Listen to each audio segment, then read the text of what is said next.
আজকের এপিসোড বিএনপির গাড্ডায় পড়া নিয়ে। কেমনি বিএনপি গাড্ডায় পড়লো আর কেনই বা বিএনপি গাড্ডা থেকে আর উঠতে পারবে না, সেটা একটা ব্যাখ্যা হাজির করব। আমি এপিসোডটা হয়তো আগেই করতে পারতাম, তাহলে হয়তো রাজনৈতিক দল হিসেবে বিএনপির ক্ষতি একটু কম হইতো। এখন অনেকে কইতে পারেন, আপনি কি এমন তালে বড় এসে গেছেন যে আপনি কয়া দিবেন তারপরে বিএনপির ক্ষতি কম হবে, বিএনপি কি আপনার চেয়ে কম বুঝে? তা অবশ্য না, বিএনপি বেশি বুঝে, সবার তো বেশি বুঝে। হ্যাঁ, সেই জন্য তার ইচ্ছে সব জায়গায় হারু পাট্টি হয়েছে। বিএনপি একটা ঐতিহাসিক দুর্বলতা ছিল, সেটা থেকেই বিএনপির যত সমস্যা শুরু। বিএনপি আসলে ঘুরে দাঁড়ায় আবার 90 দশকে। কেন ঘুরে দাঁড়ায় আর কেন আজকে পারতেছে না, সেটা আজকে আমরা বুঝবো। যদিও বিএনপি ওনারা গালাগালি করবে, করুক, বিএনপির ভুল থেকে শিক্ষা নেওয়ার দরকার আছে অন্য রাজনৈতিক দলগুলোর। বিএনপির ঐতিহাসিক দুর্বলতাটা কি ছিল? বিএনপির জন্ম শেখ মুজিবের জয় বাংলা হওয়ার পরে, ফুটে হয়ে যায় 1975 15 আগস্টে। তারপরে শেখ মুজিবের উৎখাত করলো গুটি কয় ইয়াং সেনা অফিসার। বাকশাল বিলুপ্ত হইল। এইটা যে একটা বিপ্লবী পরিবর্তন হইল, এটা কোনো রাজনৈতিক দল ওন করলো না, ধারণ করলো না, এমনকি জাসদও করলো না, চাইনিজ বামেরাও করলো না, যদিও এরা মুজিবের শাসনের বিরুদ্ধে লড়াই করেছে। এই রাজনৈতিক শূন্যতা পূরণ করলো এইসব বিএনপি। অ্যান্টি আওয়ামী লীগ সবাই যাইয়া জড়ো হইল বিএনপিতে। এই যে মুক্তে পাইয়া যাওয়া পলিটিক্যাল সাপোর্ট, সেটাকে বিএনপি কনসলিডেট করতে পারলো না, করলো না, মানে যেটাকে কয় সংহত করা। সারা দেশে তো anti Mujib, anti Baksal sentiment. এরকম অবস্থায় বিএনপি গণমানুষের বিপুল সমর্থন পাইতে থাকে। জিয়াউর রহমানও কর্মঠ নেতা ছিলেন, সারা দেশে পায়ে হেঁটে জনসংযোগ করতেন, তত্তর করে সংগঠন আগায়। আর জিয়া তখন ক্ষমতায়। সরকারি দলের তো কিছু সমস্যা থাকে, তারা ক্ষমতা বলয়ের মধ্যে থাকে জন্য এক ধরনের আত্মতুষ্টিতে ভোগে, লড়াইয়ের স্পৃহা থাকে না, লড়াইয়ের ক্ষমতাও থাকে না। আসসালামু আলাইকুম দর্শক, নতুন একটি খবরে আপনাদের সবাইকে স্বাগতম। আশা করছি আপনারা ভিডিওর শুরুটা দেখেই বুঝতে পেরেছেন আজকের নিউজটা ঠিক কতটা গুরুত্বপূর্ণ হতে চলেছে এবং ঠিক কোন দিকটাকে ইঙ্গিত করছে। তাই বলবো দর্শক, যারা ভিডিওটি দেখতে শুরু করেছেন তারা অবশ্যই নিউজটি না টেনে সম্পূর্ণ মনোযোগ সহকারে দেখবেন, তাহলে এই বিষয় সম্পর্কে আসল তথ্যগুলো জানতে বা বুঝতে পারবেন। তো প্রিয় দর্শক, আমি আর কথা বাড়াবো না।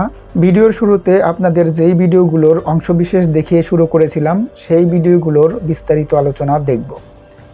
তবে তার আগে অনুরোধ, যারা এখনও চ্যানেলটি সাবস্ক্রাইব করেননি সকলে চ্যানেলটি সাবস্ক্রাইব করে পাশে থাকা বেল আইকন বাজিয়ে দিন। আর যারা ইতিমধ্যে সাবস্ক্রাইব করে রেখেছেন তাদেরকে অসংখ্য ধন্যবাদ। প্রিয় দর্শক, চলুন একটি লাইক দিয়ে আমরা ধারাবাহিকভাবে সবগুলো ভিডিওর বিস্তারিত আলোচনা দেখে আসি। বিএনপি আসলে রাজনৈতিক দল হিসেবে গড়ে না উঠে হয়ে উঠছিল একটা রাজনৈতিক মিলনস্থল, যেখানে মুসলিম লীগ, আওয়ামী লীগের বিচ্ছিন্ন অংশ, বাম ঘরানার ন্যাপ, সামরিক প্রশাসনিক বৃত্ত সবাই নিজেদের জায়গা খুঁজে পায় এক নতুন জাতীয়তাবাদের নাম।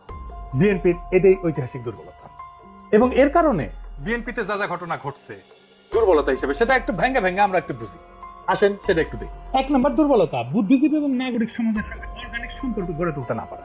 জিয়া যুগে বিএনপি জন্ম নেয় সেনা এবং প্রশাসনিক উদ্যোগে, তৃণমূলে না। কিন্তু তাই দলের সঙ্গে নাগরিক বা চিন্তাশীল সমাজে সিভিল যে ইন্টেলিজেন্সিয়া, এটার একটা প্রাকৃতিক বিশ্বাসের সম্পর্ক গড়ে ওঠে। ফলে নাগরিক সমাজ আওয়ামী লীগ ঘরানার সঙ্গে অনেকাংশে যুক্ত থাকে, এবং এখন আছে কিন্তু সেটা দেখে। এবং বিএনপি হয়ে ওঠে পাওয়ারের দল, চিন্তার দল না। অর্থাৎ বিএনপি রাষ্ট্র চালাইতে পারে কিন্তু রাষ্ট্রের ধারণা তৈরি করতে পারে না। এই জন্য দেখেন আওয়ামী লীগ আমলে বিএনপি কোনো ন্যারেটিভ তৈরি করতে পারেনি, anti Awami League. 2 number, intellectual লিডারশিপের বদলে প্রশাসনিক নেতৃত্বের প্রাধান্য আছে। জিয়া নিজেই সামরিক বাহিনী থেকে আসছে, তার চারপাশে ছিল আমলা, সেনা কর্মকর্তা, মুসলিম লীগ ঘরানার রাজনীতিবিদ। ফলে দলটা প্রশাসনিক শৃঙ্খলা এবং বাস্তব নীতির মধ্যে আটকে যায়, তাত্ত্বিক বিতর্ক বা সাংস্কৃতিক রাজনীতি গড়ে ওঠে না। যেমন ধরেন সালাউদ্দিন সাহেব, সে কিন্তু একজন আমলা ছিল, ব্যুরোক্রেট, হ্যাঁ, বিসিএস দেওয়া ব্যুরোক্রেট, পলিটিশিয়ান না। কিন্তু আওয়ামী লীগের এটা ছিল না।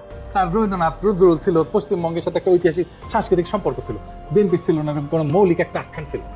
3 নাম্বার, বাংলাদেশি জাতীয়তাবাদ কিন্তু একটা বিপ্লবী ধারণা ছিল, কিন্তু বাঙালি জাতীয়তাবাদের বিকল্প হিসেবে রাষ্ট্রভিত্তিক একটা জাতীয়তাবাদ ছিল। কিন্তু বিএনপি ধারণাটাকে চিন্তাগতভাবে ব্যাখ্যা এবং ইনস্টিটিউশনালাইজ করতে ব্যর্থ হয়। এর ফলে ধারণাটা হয়ে পড়ে আওয়ামী বিরোধী স্লোগান, কখনো কোনো ইতিবাচক জাতীয় চেতনার ভিত্তি হিসাবে তৈরি হতে পারে। অর্থাৎ বিএনপি জানে সে কি না, কিন্তু জানে না সে কি হইতে চায়। 4 নাম্বার, ইসলামী ঘরানার সাথে রাজনৈতিক সমঝোতা কিন্তু সাংস্কৃতিক বিচ্ছিন্নতা। মানে সে সমঝোতা করছে কিন্তু ইসলামিক ঘরানার সাথে তার সাংস্কৃতিক বিচ্ছিন্নতা আছে। বিএনপি ইসলামপন্থী ভোট ব্যাংক এবং গোষ্ঠীকে যুক্ত করে, কিন্তু ইসলামী সংস্কৃতি, শিক্ষা বা নৈতিক রাষ্ট্রচিন্তা নিয়ে তাত্ত্বিক কোনো কাজ করে না। ফলে ইসলামী ভোট ব্যাংক তখনই তার সাথে থাকে যখন সে জামাতের সঙ্গে থাকে, কিন্তু ইসলামী জনসমাজের মন জয় করতে পারে না সে। এর ফলে দলটা মধ্যপন্থী পরিচয়ে আটকে থাকে, এবং বিএনপি আলাদা নিজেদেরকে সেন্ট্রিস্ট বা মধ্যপন্থী বলতে তৃপ্তি পায়। একদিকে সে ধর্ম নিরপেক্ষ নাগরিক সমাজ তাকে ভয় পায়, অন্যদিকে ধর্মীয় সমাজ তাকে অবিশ্বাস করে।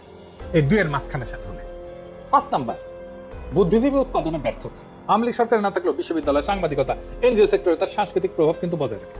বিএনপি কখনো নিজস্ব চিন্তা নেতা, গবেষণা প্রতিষ্ঠান, থিঙ্ক ট্যাঙ্ক তৈরি করতে পারে। এর ফল বিএনপি ক্ষমতায় থেকেও রাষ্ট্রবিজ্ঞানের বা ইতিহাসের বয়ান গড়ে তুলতে পারে। সুতরাং প্রতিবারই আওয়ামী লীগের বয়ানই জাতীয় বয়ান হয়ে যায়, আর বিএনপি শুধু রিয়াকশন দেয়। 6 নাম্বার, মধ্যবিত্ত এবং শিক্ষিত শ্রেণীর সঙ্গে শূন্য ধারণা। 80-এর দশকের পর থেকে বিএনপি ক্রমে ব্যবসায়ী, প্রশাসনিক এলিট এই শ্রেণী কেন্দ্রিক হয়ে ওঠে। শহরে মধ্যবিত্ত তরুণ প্রজন্ম এবং বিশ্ববিদ্যালয়ের রাজনীতিতে তার উপস্থিতি ক্ষীণ হয়ে পড়ে। ফলে বিএনপি হয়ে যায় একটা অ্যাডমিনিস্ট্রেটিভ পার্টি উইদাউট মরাল ইমাজিনেশন। তার ভেতরের যে নৈতিক কল্পনা এটা থাকতে হয় একটা রাজনৈতিক দলের ভিতরে, সেটা নাই হয়ে যায়। বিএনপি রাষ্ট্র ক্ষমতা দখলে সফল হইলেও রাষ্ট্রের নৈতিক, সাংস্কৃতিক, বুদ্ধিবৃত্তিক বয়ান নির্মাণে একটা ব্যর্থ দল।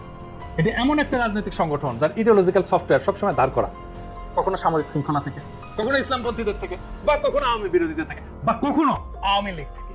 পরিণতিতে এই দলটা পতিত হয় একটা পরিচয় সংকটে পড়া দল হিসাবে। বিএনপি জানে সে আওয়ামী লীগ না, কিন্তু জানে না সে আসলে নিজে ইসলামপন্থীদের কাছে অপর্যাপ্ত, নাগরিক সমাজের কাছে অগ্রহণযোগ্য, তরুণ প্রজন্মের কাছে অপ্রাসঙ্গিক। এই কারণে দলটা একদিকে ক্ষমতা পেতে পারে, কিন্তু দীর্ঘমেয়াদে আদর্শিক উত্তরাধিকার সৃষ্টি করতে পারে। আরেকটা উদাহরণ দিই, বিএনপি কর্মীদের সাংস্কৃতিক মান সম্পর্কে। এই ছেলেটা বিএনপির সালাউদ্দিন সাহেবের ব্যাক বয়, মানে ব্যাগটা দেখেন, তার লেখা দেখে দেখেছে এডিটর সাহেব একটু আন্ডারলাইন করে দেখাইতেন, প্রচন্ড রকমের হিন্দু বিদ্বেষী। এইটা কেন হয়? এবং বিএনপি তৃণমূলের অনেক কর্মী কিন্তু এইরকম একই চিন্তা চেতনা। কেন হয়? এর কারণ ধর্মীয় স্তরে ইসলামকে নৈতিক এবং জ্ঞানমূলক পদ হিসেবে বিবেচনা না করে রাজনৈতিক পতাকায় পরিণত হয়েছে, এবং সাংস্কৃতিক স্তরে ইসলামী সভ্যতার মানবিক, শিল্প, সৌন্দর্যিক ঐতিহ্য থেকে বিচ্ছিন্নতা। আর রাজনৈতিক স্তরে প্রতিপক্ষকে সে শত্রু বানায়, আনুগত্য সংহত করার কৌশল নেয়। বিএনপির সাংস্কৃতিক এবং নৈতিক দুর্বলতা সবচেয়ে গভীর রূপ হলো এই যে তারা ইসলামকে চেতনা হিসেবে না দেখে অস্ত্র হিসেবে ব্যবহার করে।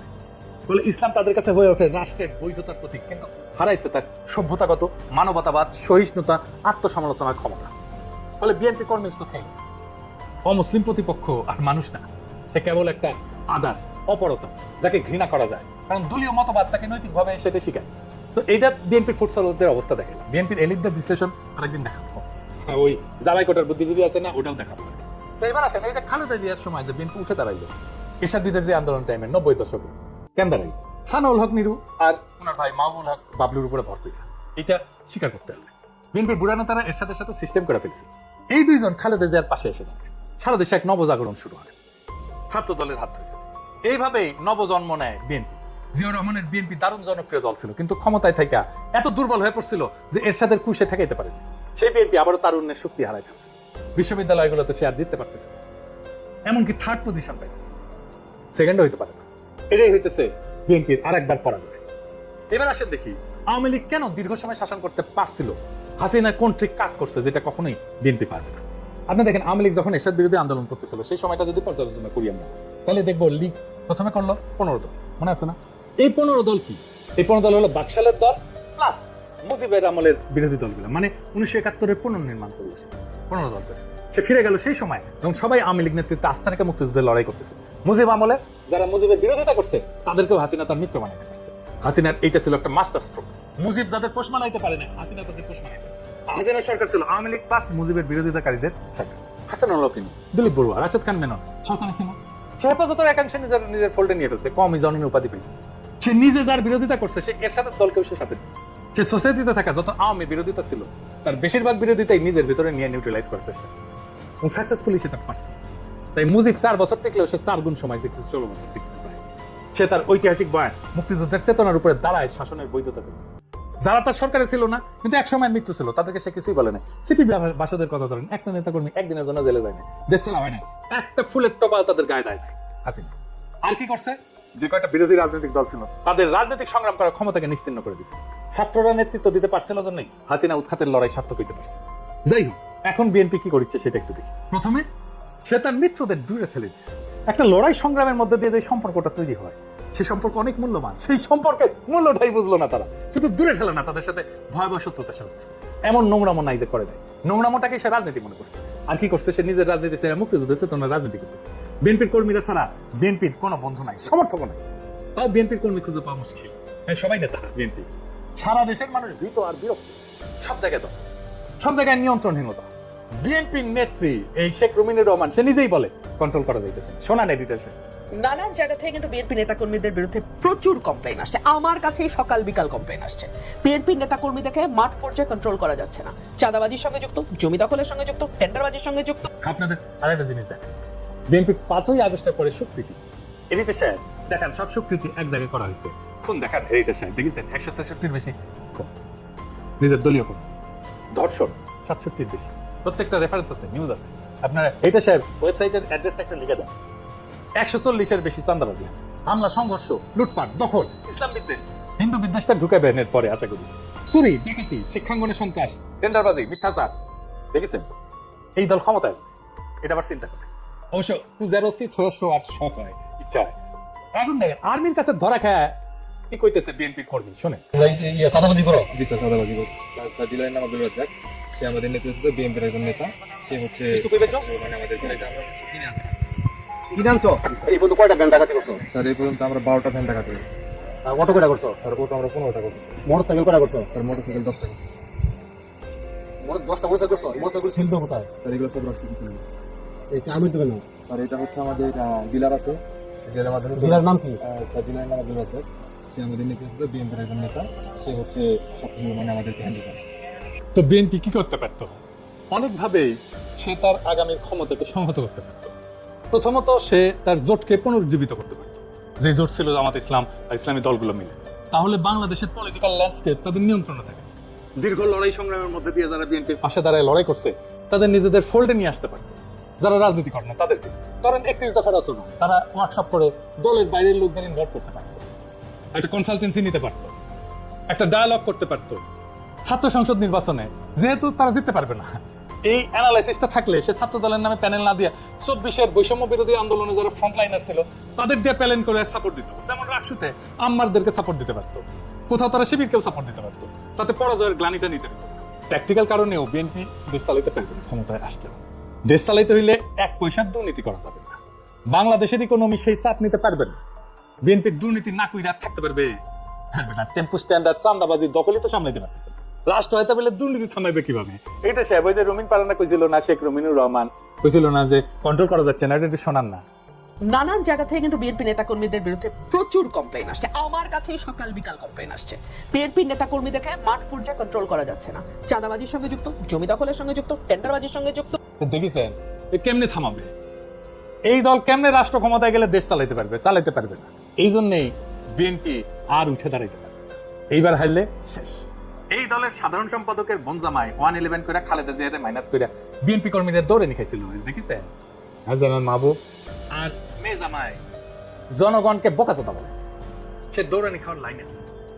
ইলেকশনের রেজাল্টের পরে যখন বিএনপি বিরোধী দলের সিটে বসবে, হাজার হাজার কোটি টাকা খরচা করে নমিনেশন কেনা পাবলিক গুলা পাশা থাপড়াইবে আর পারবে গায়াল। তো গায়াল পাড়ার জন্য তার কাউরে খুঁজবে। তখন জামাই কোটার বিএনপির বুদ্ধিজীবীদের পাইলে তারে কি কইবে? না না, বিএনপির জামাই কোটার বুদ্ধিজীবীরা আমি এখনো পোস্টমর্টেমে ধরি নাই, ধরবো, টাইম আসুক, একেবারে মান্দার কাছে তুলবো। ও জিন্দাগি তো মান্দার কাছে উঠে নাম্বার পারবে না। আমি কইতেছি বিএনপি কর্মীরা কি করবে?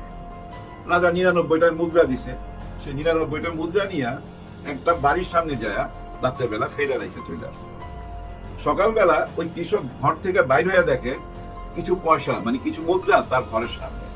কুড়াইতে 99টাই খুঁজা পাইছে। এখন তার ধারণা নিশ্চয়ই আরেকটা আছে, 100টা পূরণ করতেই তো হবে।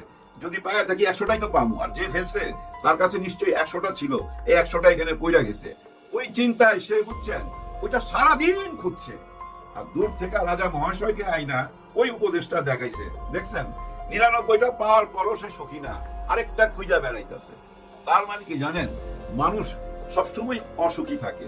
সে একবারও ভাবলো না ভাই 99টা তো পাইছি, খুশি হয়ে যাই না কেন, সারাদিন কেন এখানে ব্যয় করতেছি, এই যে কাজ কামে যাই না, ওই একটা মুদ্রা খুঁজা বেড়াইতেছে 100টা পুরা করার জন্য।